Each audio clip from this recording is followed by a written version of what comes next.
రెండు రకాలైనటువంటి అదృష్టాలు ఇవ్వాలి అనుకుంటే ఆడపిల్లగా వస్తుంది. ఒకటి, సాక్షాత్ లక్ష్మీదేవి ఇంట్లో పుట్టింది, అందుకే మగపిల్లవాడికి చేయడానికి అలంకారములు తక్కువ ఉంటాయి, ఆడపిల్లకి చేయడానికి అలంకారాలు చాలా ఎక్కువగా ఉంటాయి. ఆడపిల్ల ఇంట్లో తిరుగుతోంది అనుకోండి, లక్ష్మీదేవికి తిరిగినట్టే. ఒకటి, ఆ పిల్ల పుట్టిన వేళ, ఆ పిల్ల తిరిగిన వేళ సాక్షాత్ లక్ష్మీదేవి ఇంటికి వచ్చిందని గుర్తు. రెండు, ఆడపిల్ల పుట్టింది అంటే ఆ పిల్లని ఎక్కడికి చేరుస్తున్నారు? ఎవరో ఓ పేరున్నవాడికి కాదు ఇస్తున్నది, సాక్షాత్ నారాయణ స్వరూపాయ వరాయ.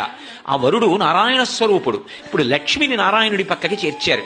ఆ చేర్చిన కారణం చేత ఏమైంది? 10 తరాలు తర్వాత వచ్చేవి, 10 తరాలు నా ముందున్నవి, నేను ఒక తరం, 21 తరాలు ఉద్ధరింపబడ్డారు, ఉన్నత లోకాలకి వెళ్లారు. ఏది మగపిల్లవాడి విషయంలో చూపించండి అలా ప్రమాణం. అలా చేయగలడా?